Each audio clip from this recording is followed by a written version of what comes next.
আউযু বিল্লাহি মিনাশ শাইতানির রাজিম বিসমিল্লাহির রহমানির রহিম আসআলুল্লাহাল আযীম রাব্বাল আরশিল আযীম আইয়াসফিয়াকা। আজকে আমি যে বিষয় নিয়ে কথা বলবো সেটি হচ্ছে আপনার ক্যান্সারের ঘাও। যাদের ক্যান্সারের ঘাও ভালো হয় না তাদের জন্য ক্যান্সারের ঘা এবং সুগারের ঘাও, আপনাকে পাও কাটার, হাত কাটার, অপারেশন করার কোনো প্রয়োজন পড়বে না ইনশাআল্লাহুল আযীম। আল্লাহ পাকের নিয়ামত কত যে মূল্যবান আল্লাহ ছাড়া কেউ জানে না। আল্লাহ পাকের নিয়ামতকে অস্বীকার করার কিছু নাই, সম্পূর্ণ ন্যাচুরাল, সম্পূর্ণ ঘেরুয়া। আপনি আপনার বাড়িতে বসে করেন, আপনাকে কোথায় যাওয়ার প্রয়োজন পড়বে না। আপনি আপনার বাড়িতে বসে করেন, আপনাকে কোথাও যাওয়ার প্রয়োজন পড়বে না ইনশাআল্লাহুল আযীম। ক্যান্সার যুক্ত ঘা এবং সুগারের ঘাও, যাদের ঘাও রক্ত বের হচ্ছে, ব্লাড বের হচ্ছে, ঘাও ভালো হয় না, তাদের কর্তব্য হচ্ছে আল্লাহ পাকের নিয়ামতকে ধরে নেওয়া।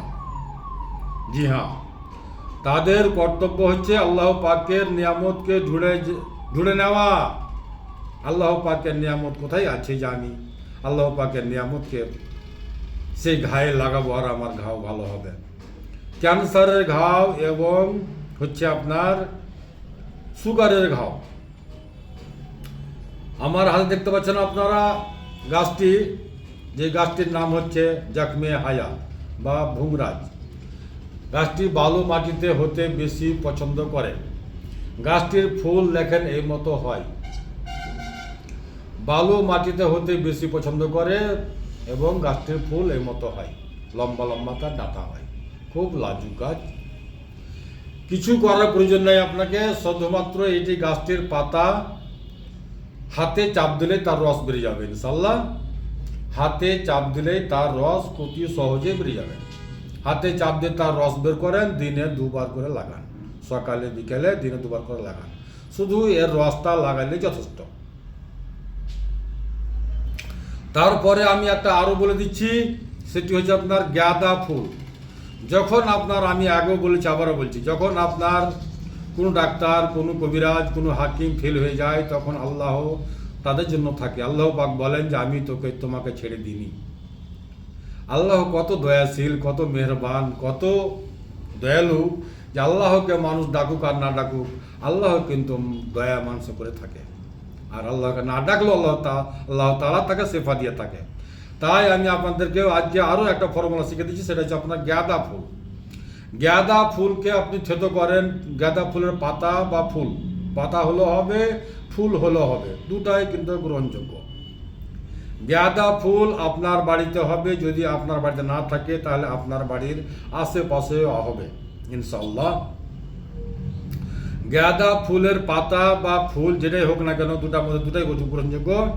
সামান্য হালকা ওকে থেতো করেন, চুরে ওকে ঘায়ে বসান। জি হ্যাঁ, ওকে চুরে ঘায়ে বসান, থেতো করে ওকে ঘায়ে বেটে নেন, বেটে নিয়ে ওকে ঘায়ে বসে দেন। দিনে 4 বার, 5 বার, 6 বার, 7 বার। এটা কিন্তু যে জাকমে হায়া বললাম, এটা মাত্র 2 বার লাগালে যথেষ্ট।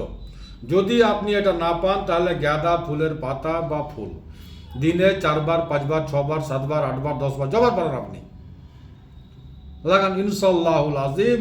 আল্লাহ তাআলা চাহে তো গাঁদা ফুল এবং আপনার ভুংরাজ, দুটার মধ্যে যেটাই আপনি পান, দুটাতেই শেফা আছে। আল্লাহ পাকের নিয়ামতকে ভরসা রাখুন, আল্লাহর উপর তাওয়াক্কুল রাখুন। আল্লাহ চাহে তো এতে আপনি শেফা হাসিল করবেন। জি হ্যাঁ, ক্যান্সার যুক্ত ঘায়ের জন্য এর চাইতে মূল্যবান ওষুধ আমার মনে হয় না কি আর হতে পারে। তাই আমি আপনাদেরকে বলে দিতে চাই যে আপনারা, আমার শেফার বোতলে শেফা আছে, মরণ ছাড়া সকল সমস্যার সমাধান আছে। আমার মোবাইল নাম্বার আপনি স্ক্রিনে পেয়ে যাবেন, যোগাযোগের জন্য মোবাইল নাম্বারে কল করতে পারেন। অনুরোধ করে এশার রাত্রের পরে ফোন করবেন, যাতে ডিস্টার্ব না হয়। অন্যকে ডিস্টার্ব দেওয়া কিন্তু ভালো কাজ না। তাই আমি অনুরোধ করবো যে আপনারা যদি ফোন করেন তাহলে এশার রাত্রের পরে ফোন করবেন। আসসালামু আলাইকুম ওয়া রাহমাতুল্লাহি ওয়া বারাকাতুহু। দুআতে শামিল রাখবেন।